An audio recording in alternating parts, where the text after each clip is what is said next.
And we are here at Precision Sport Industries again. My car hasn't even moved. It's a different episode, but we're doing two videos in the same day. Today we're gonna install a very controversial mod with a non-controversial mod. Here, let me show you. So first, we have the controversial mods. When I did these on the E93, I got a lot of crap for these. You know, the hot air intakes. Not the dual cone air intakes, the hot air intakes. Yeah, so we're gonna be installing this on the E90 335i. Controversial, I'll explain to you guys later why you shouldn't listen to those people that tell you not to do it. And then the non-controversial mod. This is really good if you wanna gain a lot more power. These are commonly overlooked on turbocharged engines, but I highly recommend it. These are the inlets, high flow inlets, made out of silicone instead of that cheap plastic that BMW uses. That they're prone to break, and reliability sucks on those. So they're not only more durable, they're thicker, so there's better airflow, meaning the turbos are going to be able to spool up faster and work less harder with the very restricted plastic kind of skinny inlets that are already on the car. And as many of you guys probably already know, I like to roll with VRSF. This is what we went with. I've had plenty of experience with their parts on my car with the E90 and the twin turbo upgrades on there, that I decided to go with VRSF again. If you guys are interested in getting any of the parts, any of the bolt-ons in the car, I do have them for sale on my website, vehiclevirus.com. I'll have a link down in the description below. And let's see what else we have. Got some clamps. Got these plugs that go to the inlets. If you guys watched the previous episode where I was installing the blow-off valve in the charge pipe, we plugged up the inlets so there's not a leak, so it doesn't suck in unfiltered, unnecessary air. This is pretty much a replacement for these inlets. They go like right there. So there's two ways of installing the intakes. You can just install them to the factory inlets, or you can do yourself a favor and get the upgraded silicone inlets, which are a pain in the ass to install, by the way, but you can gain some power and better reliability. Anyways, we'll show you all that in today's video. What you guys are seeing here, this is an upgraded clutch, DKM twin disc, holds up to 750 torque. Must need, because after we do full bolt-ons on the car, we're gonna actually go single turbo. So essentially we were doing two videos. If you guys haven't seen this video yet, I highly suggest you guys do it. I do have a link to the entire E90 playlist down in the description below. We're tackling both at the same time because you see these are the cheap factory OEM inlets, and they're easily accessible once you take the transmission out. Best way to do it is either to completely kill your hands with the engine in, or you can drop the engine or drop the transmission. Easiest way to get to the back ones there. Ones you can barely see them. They're literally like right above, like right there, right above this metal line. It's much more accessible than the ones in the rear. So that's why we're doing 2-in-1. So make sure to check out both videos. We are at Precision Sport Industries. They specialize in BMW maintenance and performance. Come check them out if you guys need your BMW worked on. I've been doing a lot of the smaller mods, like the easy stuff, and then all the big boy mods. We'll let him take care of it. He has experience. All right, so the first thing we're gonna do is install these hot air intakes. Let's do it. Step 1, open your hood. Step 2, open the hood again. Step 3, get a screwdriver, unscrew a filter, unscrew the other thingy. Step 4, remove. Step 5, remove. Make sure you're paying attention. This is very important. Very important. Step 6. Step 7. Done. Bye. So that's definitely how you don't do it.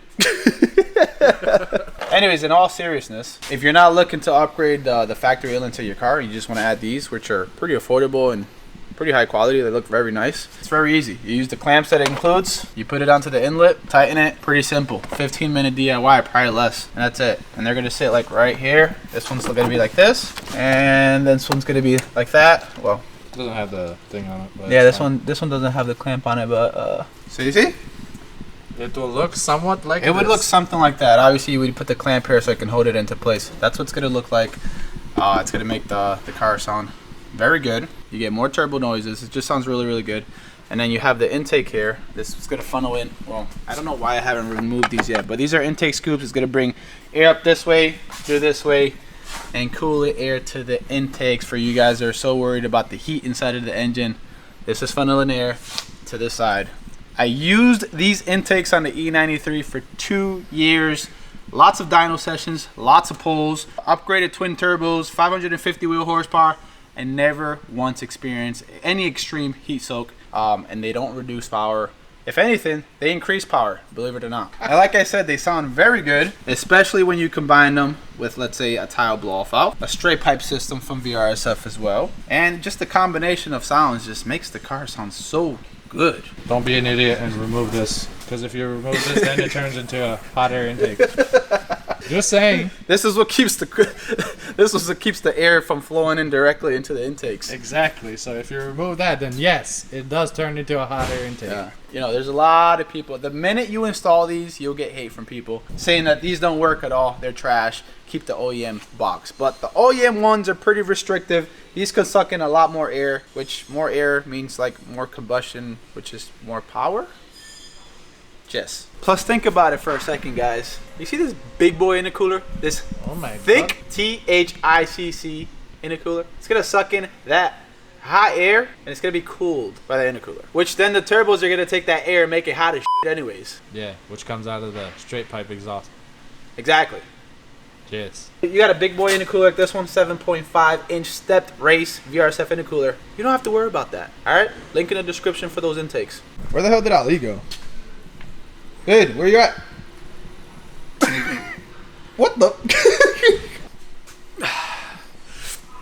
What's up? 3, 4. Very important for you guys that own N54 engines. Get an oil catch can. There's a lot of blow by with these engines. The intake system gets coated in carbon deposits. I will be installing a VRSF catch can to this car. It's like 15 minutes to install, and it saves you a lot of headache, makes the car run a lot more efficient. First time we're looking at this stuff? Yep. I don't care what it has on there. I already bought new coils and new spark plugs. But that's all going to be done with the single turbo. We're not doing any of that now. Lots of oil on it. Very nice. I really don't think that catch can was doing anything. Now there's 2 bolts in the back. I'll have a bracket that holds the inlet on. And you need a special tool? Yes. See, now imagine trying to remove that inlet like from the top with the transmission still in. Yeah, good luck with that. You're gonna shred your hands. Yes, I know. These BMS cowl filters are absolutely disgusting. They're definitely coming off. Some people like these because I guess there's like, I don't know, more airflow getting out. Engine stays cooler and then the engine sounds louder. But you can also hear more engine ticking, which I absolutely hate about these cars. I'd rather have the OEM cowl filter where it can dampen some of the sound so you don't hear that in the interior. I don't know, maybe an unfavorable opinion, but that's me. Oh wait, I forgot there's more. So it wasn't just that bracket. Yeah, I forgot. There's 2 more bolts on the actual inlet itself. And it bolts to the head.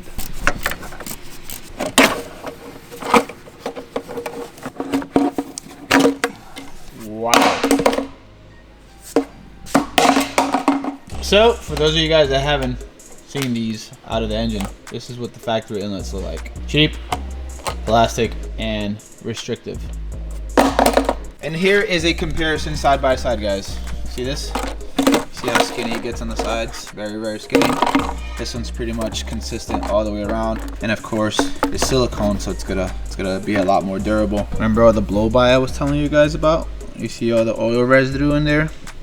The carbon deposits. Yeah, so if you run a oil catch can, it can decrease the amount of carbon deposits that makes it into the intake system and ultimately end up at the intake valves, and then, you know, they end up just clogging up your, well, not really clogging up your engine, but it'll run like less efficient. You'll have poor gas economy, and then the car's gonna feel slow. See, you have all the room in the world to install the new ones. Yes. I apologize if you guys can't see some of the stuff. There's only so much I can catch on camera because, you know, it's a tight area. It's somewhat dark. We have a light here to try to help us out so you guys can see what's going on. But it's a tight squeeze. He's only routing them over to the top side and to the turbo on the side there. Even though I don't do a lot of these bigger DIYs, I like to video all of it so I can at least try to teach you guys and explain to you guys how all these mods benefit you, and so you guys can get an idea how to do it yourself, or if not, you know, you can bring it over to PSI. These inlets, man, they get you like another 20-30 horsepower with the right tune, Ali. Something like that. I remember a while back when I was working with a different shop, I had full bolt-ons, a stage 2 plus tune from MHD. I was producing about 400 horsepower to the wheel. And this other guy had a very similar car. He had the same exact stage 2 plus the full bolt-ons. The only difference is that he was running an E90 blend and he had inlets, and he was able to produce like 440 horsepower to the wheel and like 500 torque. It was something insane. So inlets really gives you that good horsepower boost. The fact that they're touching up against like the motor and like the firewall and stuff like that, that's not an issue. No, as long as you route it correctly, because you don't want it to interfere with the bell housing, because when we try to put it back in, it could interfere. Okay. But that's if you're doing a transmission service or like doing a clutch like we are. But I'm assuming these inlets are pretty strong, like no vibration against any of these surfaces are gonna like break them or anything like that. No, they are like reinforced on the inside. When they do get pressed up against the firewall and the motor, they conform to that. Okay. So they become like a little bit oval, but you're still getting the same airflow, obviously. Okay, yeah, I see what you mean. But they stay that shape too. Yeah. They don't like go back into like a circle. Mm-hmm. Because the inside, like right here, when you press on it, it like wants to just stay in that form afterwards. Okay. Oh, it stays like that. It doesn't go back. But that's fine because they'll still have the same airflow. Yeah. Just in a different shape. You gotta make sure this clamp goes onto the inlet nice as possible, because if you put it where it's like halfway on, most likely it's gonna slip off while you're driving. Which, I mean, it's not a huge deal. Obviously, it's not. There's no boost related things going on, but you're gonna be sucking in unmetered air. Not unmetered. Unfiltered air. Unfiltered air. Not only that, you're gonna be sucking in some fucking hot ass air. You see, when we did it on the E93, we had the engine out. It literally took Ali like 2 minutes to install. Both of them, which is weird because we're gonna actually drop the engine on this car too, but it's for a single turbo build, and we're doing full bolt-ons before we do the single turbo build.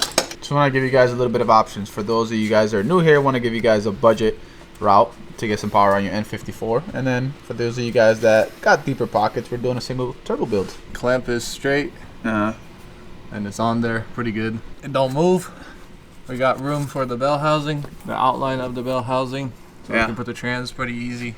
Good. Also, it does help that the trans is off because the motor is tilting forward actually, so you get more room between the firewall and the head. Let's pray to God this doesn't break. Oh, the McDonald's straw. Yeah. I think every single person I've ever met that has this car has broken the McDonald's straw. For manual cars, this is easy. You just pull this up.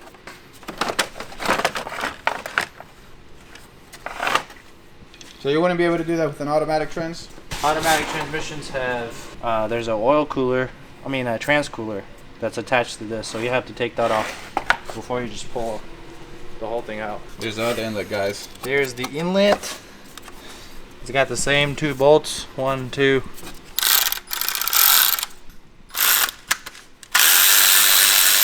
Disconnect the hose that's clipped onto the inlet, because the inlet provides a bracket for the thermostat hose. And then unclip this AC line.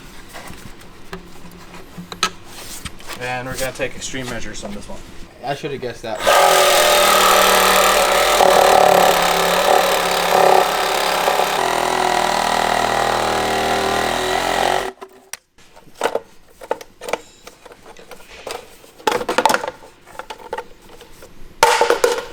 So that's a hack. You're probably not going to want your factory inlets anyways. Like, who the hell wants these? So just cut them so you can take them out. The reason we cut these is because we don't want to make a coolant mess. So if you're going to do upgraded inlets, then who cares to do this? Yeah, and if you do want to preserve them, then you're going to have to release the hose, then add fluid or coolant or whatever, then bleed it. And clean up your mess. And clean up your mess.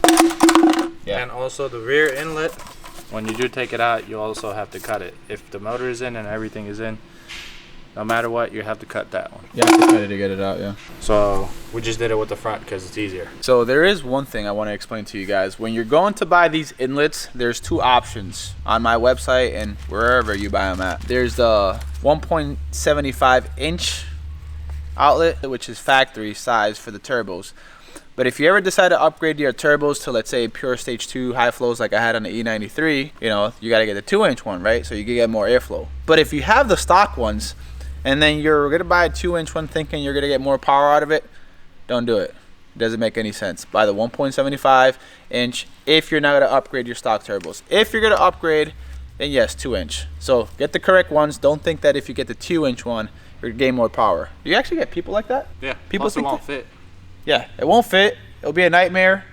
They do make a adapter, but still, at the turbo, you're bottlenecking back to 1.75. So it doesn't make sense to buy the 2-inch. I mean, yeah, sure, it's a bigger diameter, but still, you're gonna get the same airflow when it comes to the turbo. Yeah. So you're just going. But you still need that adapter, like you said. Yeah, which is a to install. Which is a bitch to install, all right? You're warned. Guys, this right here, this upgrade is commonly overlooked. I know they're to install, but they're so good for adding power to your N54. Highly recommend, guys. Highly recommend. See, now you can see the turbo right underneath. And yeah, you got space. That's a little turbo right there, little baby turbo. When you put these clamps on, put them the right way, not the wrong way where somebody else has to take it off and they're gonna be like, oh yeah, I gotta drop the motor to do this. Yeah, no. Make sure they're facing up. The correct way. Well, diagonally this way, right? Well, in this instance, it'd be inlet like this, and the clamp will face towards this side. Yes. So if you do have to take it off, you just go. That's it. There it is. This becomes an issue with the fan later, right? You have to do something to it. So that pulley right there tends right there to eat the inlet. So what you have to do is, I know this is ghetto, but zip tie it to the fan so it doesn't get close to the pulley. Because if the pulley gets to it, then you're just eating away the inlet. Yeah. And then again, you have a hole. You shredding your hands yet? Yeah.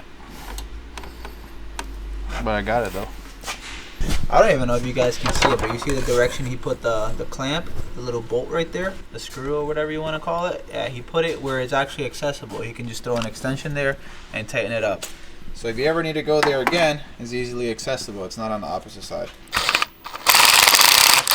I'm trying to feel a little bit important here and actually doing something myself. I can do intakes. So we have our new tech that we just got. Yeah. He only knows how to install intakes. That's it. If you guys need intakes installed, I'm the guy. I've been certified for it. So He went to school for it. All of that. Yes. actually, which way do I want it to show? I want it to show like this. We don't want to see silver stripes, you know? Oh God, it's getting slippery. There it is. Pro. Are you impressed yet? Yeah. By the way, the owner of the shop, Sean, told me that this was the M5 before the M5 was a thing. This 1800 Ti from the 1960s. Apparently the fastest sedan at the time. I don't know what you guys know about that car, but pretty much an M5. Let's put this.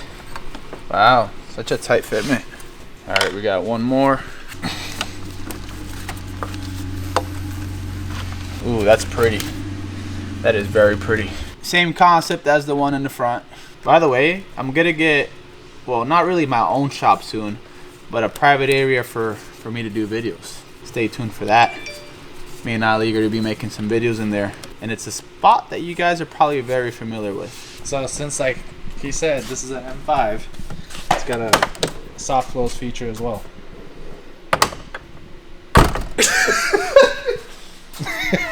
Your car can do that too, right? Yeah, it just does it just like that. If anything, this one does it smoother. The only last thing to do is to plug up the inlets like we did to the factory once before when we did the charge pipe. That's what these are. These plugs. Plugs it up so you only get filtered air. Like this. And like this. And like this. You know, I don't understand how people get their filters to look so nasty over time. I had the ones on my E93 for 2 years and they still look just like this. But then we got these right here. Guys, clean your filters. They sell a kit for this where you can re-oil them and clean them. You're losing like 50 horsepower by keeping this in your car. And I know a lot of you guys have this equipped just like this or worse. Come on, guys, maintenance. Or just buy new ones because they don't cost that much anyways. It might actually just be better to just buy new ones. Probably. You replace them once a year and they look good. Yeah, you're right. All right, so the inlets, intakes are installed. I actually got to head over to Guardian Wraps and get something done to the F10 and 5. I'm going to have Ali put everything back on there, and then later on I'm going to come back so we can get a sound test with the intakes and the inlets. So I'll see you then. So it's been a few days. We installed the inlets and we installed the intakes. Wanted to give you guys a sound test of what it sounds like.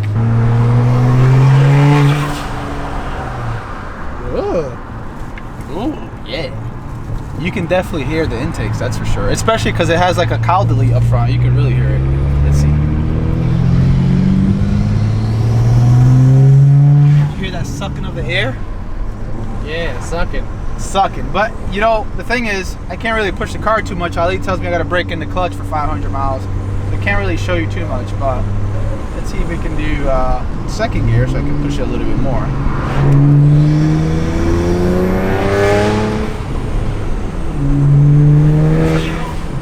Woohoo! Sounds good.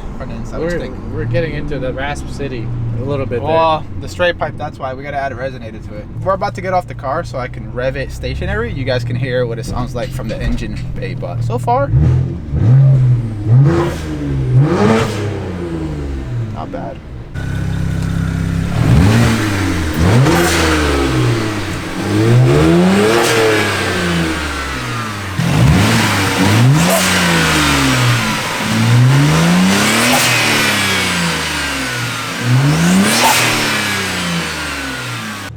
Yes. You know what's the sad thing? What? We're taking these intakes off in like 4 days. Link down in the description if you guys are interested in the intakes and the inlets. Check you guys out. Appreciate you guys watching. Make sure and like it before you leave the video. Subscribe if you want to see more. I got a whole lot of E90 videos coming up. I appreciate you guys.